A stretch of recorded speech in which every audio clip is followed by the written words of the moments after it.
গৰমৰ বন্ধ কিমান যে আনন্দ আজি মইনাহঁতৰ মনত ৰাতিপুৱাই গা পা ধুই মইনাহঁত আজি সাজু বিদ্যালয়লৈ যাবলৈ কাৰণ আজি 1 জুলাই আজিৰ পৰা এমাহলৈ গৰমৰ বন্ধ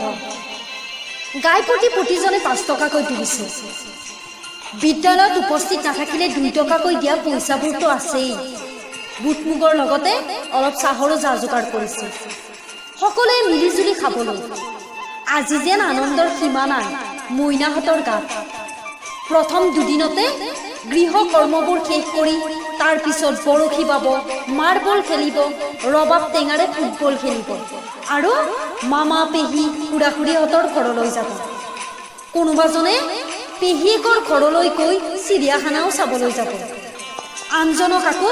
মোমায়েকে পৰীক্ষাৰ আগতেই কৈ থৈছে এইবাৰ হেনো একোলেন নিব ভাবিয়েই ভাল লাগিছে সিহঁতৰ ৰীতা গীতা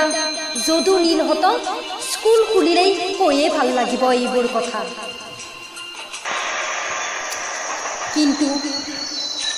এইবাৰ যেন থমকি ৰৈ এই সকলোবোৰ সপোন কৰোণাই যেন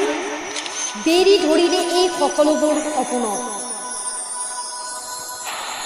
আজি গ্ৰীষ্ম বন্ধৰ বিপৰীতে 4 মাহে আমি গৃহবন্দী ভয় শংকাৰ মাজত থাকি মাথো নেদেখাজনক প্ৰাৰ্থনা কৰিছোঁ আঁতৰাই নিয়া কৰোণাক আমাৰ মাজৰ পৰা প্ৰাণ খুলি হাঁহিব মন গৈছিল কিন্তু মুখত মাস্ক আছে